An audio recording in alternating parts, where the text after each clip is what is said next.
Hello student, welcome to RDN classroom. We are going to start our class 10th chapter 8, name is trigonometry. Okay, so चलिए पहले कुछ trigonometry के बारे में जानते हैं, फिर उसके बाद आगे इसके रेशियो के बारे में बात करेंगे। तो ट्रिग्नोमेट्री बना कैसे? ग्रीक लेटर था ट्रिगोनो और मैट्रोन। ट्रिगोनो और मैट्रोन। ट्रिगोनो मतलब आप मतलब तो समझ ही रहेंगे, थोड़ा ट्रिगनो ट्रायंगल थोड़ा साउंड कर रहा है एक जैसा, ट्रायंगल। एंड मेट्रॉन मतलब होता है मेज़रमेंट। यहाँ पे हम ट्रायंगल के मेज़रमेंट के बारे में जानेंगे। ठीक, ट्रायंगल के अभी इस पे ध्यान ना दीजिए। पाइथागोरस क्या है ये मैं आपको सिखाऊंगा। अगर आता होगा तो बहुत अच्छी बात है, और नहीं आता तो मैं आपको यहाँ सिखाने वाला हूँ। ओके, बैकग्राउंड आवाज़ के लिए माफ़ी चाहता हूँ। चलिए आपको शुरू करते हैं। आपका पहला ले लेते हैं ट्रायंगल। हाँ, इसमें जो है ट्रिग्नोमेट्री में एक चीज़ बताना भूल गया कि जो भी हम ट्रायंगल हम जो भी लेंगे उसे हम 90 डिग्री का ही ट्रायंगल लिया करेंगे। ठीक, 90 डिग्री जिसका एक एंगल 90 डिग्री का हो। ठीक है, ये 90 डिग्री का साइन जानते होंगे, ये यहाँ करके किनारे में बता दे रहा हूँ। अगर कहीं ऐसे बना हो, मान लीजिए कोई एंगल ऐसे बना हुआ है, तो ये 90 डिग्री का साइन होता है। ठीक, तो अब ये जानते हैं जो सबसे लंबी साइड होती है ट्रायंगल की, जो सबसे लंबी साइड होती है उसको हम लोग बोलते हैं हाइपोटेनियस। क्या बोलते हैं? हाइपोटेनियस। ठीक, सबसे लंबी साइड जो होती है ट्रायंगल की, किसी भी ट्रायंगल की सबसे लंबी साइड को हम लोग बोलते हैं हाइपोटेनियस। अब यहाँ मान लीजिए, और किसी भी एंगल के ठीक सामने वाला जो होता है उसे मान लेते हैं परपेंडिकुलर। अगर हम एंगल ये लें तो मेरे लिए ये परपेंडिकुलर होगा आपका CB, और अगर हम एंगल ये वाला लें तो हमारे लिए AB परपेंडिकुलर होगा। ठीक, चलिए पहले ये वाला एंगल लेते हैं। तो एंगल परपेंडिकुलर ये वाला होगा जिसे हम P से डिनोट करेंगे, और अगर हम एंगल ये वाला लिए होते तो इसके लिए परपेंडिकुलर ये होता। ठीक, अब बेस जानते हैं क्या होता है। एक और ट्रायंगल बनाना पड़ेगा। बेस, ये तो आपका हाइपोटेनियस हो गया। अगर हम ये वाला एंगल लिए हैं तो ये सामने वाला परपेंडिकुलर हो गया, और ये हो गया बेस। आर क्यों बना डाला? बेस। ठीक, तो अच्छा, हमें अगर कहीं बेस दिया हो और हमें परपेंडिकुलर निकालना हो, या फिर हाइपोटेनियस दिया हो बेस निकालना हो, तो इसके लिए एक फार्मूला होता है। फार्मूला का नाम होता है पाइथागोरस थ्योरम। फार्मूला क्या, वो एक थ्योरम है, उसे क्या कहते हैं? Pythagoras theorem. पाइथागोरस थ्योरम कहती है सबसे लंबी साइड आपकी कौन सी है? H वाली। तो सबसे लंबी साइड का स्क्वायर इक्वल टू परपेंडिकुलर का स्क्वायर प्लस बेस का स्क्वायर। ये आपकी होती है पाइथागोरस थ्योरम। चलिए इस पर एक ठो क्वेश्चन करके फिर आगे बढ़ते हैं। जैसे मान लीजिए आपकी सबसे लंबी साइड दी हुई है, आपको सबसे लंबी साइड ही निकालनी है। ठीक, और ये दिया हुआ है 2, ये दिया हुआ है 1, तो इसमें पुट करेंगे H स्क्वायर का ऐसे ही रह जाएगा। अब यहाँ पे बेस कितना है, एंगल हम ये ले रहे हैं। ठीक, तो परपेंडिकुलर हमारा कितना हो गया? 1 का स्क्वायर प्लस बेस कितना है हमारा ये, तो 2 का स्क्वायर। तो 1 का स्क्वायर तो हमें पता है कि 1 ही रहेगा, और 2 का स्क्वायर हो जाएगा हमारा 4। तो हमारा हाइपोटेनियस आ जाएगा 5/√5। ये आ गई हमारी हाइपोटेनियस की वैल्यू, ये आ गई हमारी √5। ठीक, आई होप यू अंडरस्टैंड।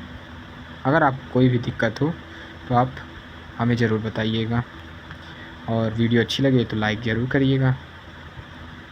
तो चलिए अब थोड़ा आगे बढ़ते हैं, और अभी यहाँ ना देखिएगा, यहाँ देख के आदमी 10th में गड़बड़ा जाते हैं।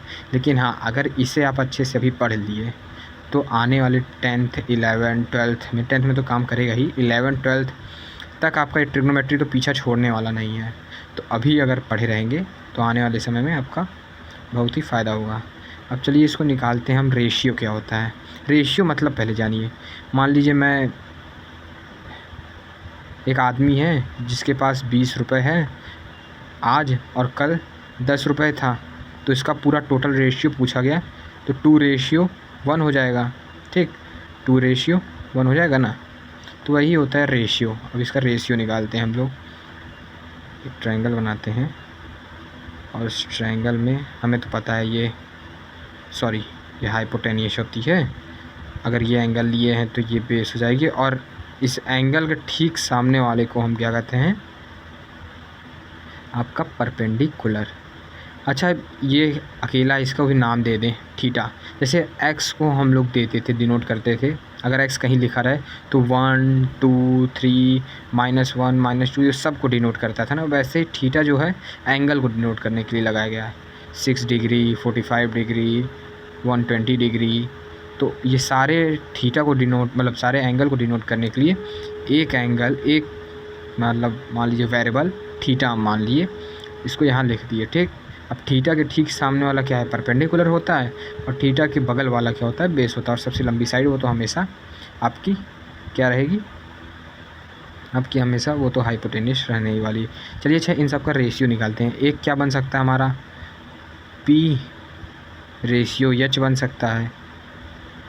पेन क्यों नहीं चल रही है। अब दूसरी बन सकती है हमारी बी रेशियो एच बन सकता है। तीसरी क्या बन सकता है हमारा, पी रेशियो बी। अब इसके अलावा कुछ इसमें रेशियो बन सकता है, पहले पी लिए फिर बी लिए, तो इस मतलब पहले पी लिए और एच लिए, तो इसका रेशियो बन गया पी रेशियो एच। फिर लिए बी लिए बेस और हाइपोटेनियस लिए, तो बेस अपॉन हाइपोटेनियस, और फिर परपेंडिकुलर अपॉन बेस ले लिए। ठीक, तो अब इसमें देखिए, यहाँ आप देख रहे होंगे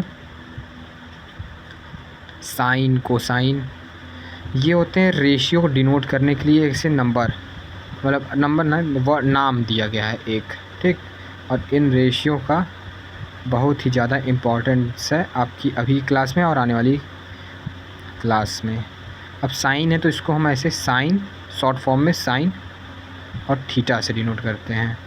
अब कोसाइन, यहाँ आपका कोसाइन है तो कोसाइन को हम लोग कॉस से, कॉस थीटा शॉर्ट फॉर्म में, और टेंजेंट है तो टेंजेंट को हम टेन थीटा लिख देते हैं।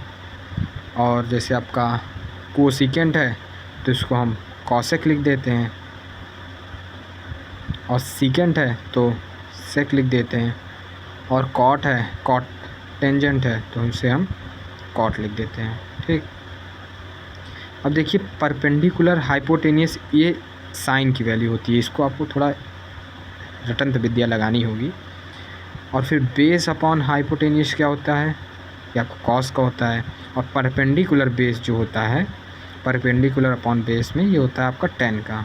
ठीक, और बाकी इन तीनों का आप पूछेंगे सर अब इन तीनों का क्या किया जाए, अगर ये सही तीनों का हो गया है तो अब इन तीनों का भी कुछ किया जाए। तो हम क्या करते हैं ना, अब जैसे कॉस का जो है, जो सी से शुरू हो रहा है उसको एक साथ ना रखिए, अपोजिट नाम को, साइन को और कॉस को रख लीजिए, तो इसका उल्टा कर देंगे हम, और फिर इसका उल्टा कर दीजिए साइन। समझ जाइए ये दोनों रिश्तेदार हैं, साइन और कॉसेक आपस में रिलेटिव हैं, सेक और कॉस आपस में रिलेटिव है, टेन और कॉट आपस में रिलेटिव हैं। ठीक, और इनका उल्टा कर देना है। अब बेस अपॉन हाइपोटेनियस है तो बेस अपॉन हाइपोटेनियस का क्या हो जाएगा, हाइपोटेनियस अपॉन में बेस, और कॉट का क्या है, परपेंडिकुलर अपॉन बेस, तो ये हो जाएगा बेस अपॉन में परपेंडिकुलर। ठीक, ये आपको तैयार करना है और अब याद करना ही पड़ेगा आपको, बाकी तो मुझे समझ में आ रहा है कि आपको सब आ जाएगा। अब एक एग्ज़ाम्पल देके बता दे रहा हूँ, और अगर आपको और वीडियो चाहिए हो तो मुझे कमेंट सेक्शन में बताइएगा। ठीक है, तो एक एग्ज़ाम्पल ले लेता हूँ मैं। मान लीजिए आपको एंगल दिया हुआ है, थीटा दिया हुआ है 30 डिग्री, और पूछा है आप एक परपेंडिकुलर दिया हुआ है आपको मान लीजिए 4, और आपसे पूछ रहा है बेस बताइए। ठीक, तो अब इसको लिखेंगे कैसे, sine theta equal to perpendicular upon base, और थीटा की जगह 30 डिग्री लिख देंगे, और परपेंडिकुलर दिया हुआ है हमारा पी की वैल्यू क्या है 4 अपॉन में बी लिख देंगे। अब इसके आगे वैल्यू निकालेंगे, साइन थीटा 30 की वैल्यू होती है 1/2, वो आपको अभी मैं अगले उस वीडियो में बताऊंगा। तो ऐसे ही निकाला जाता है। ठीक, I hope you are understand, और वीडियो अगर अच्छी लगी हो और वीडियो चाहिए तो कमेंट करके ज़रूर बताइएगा।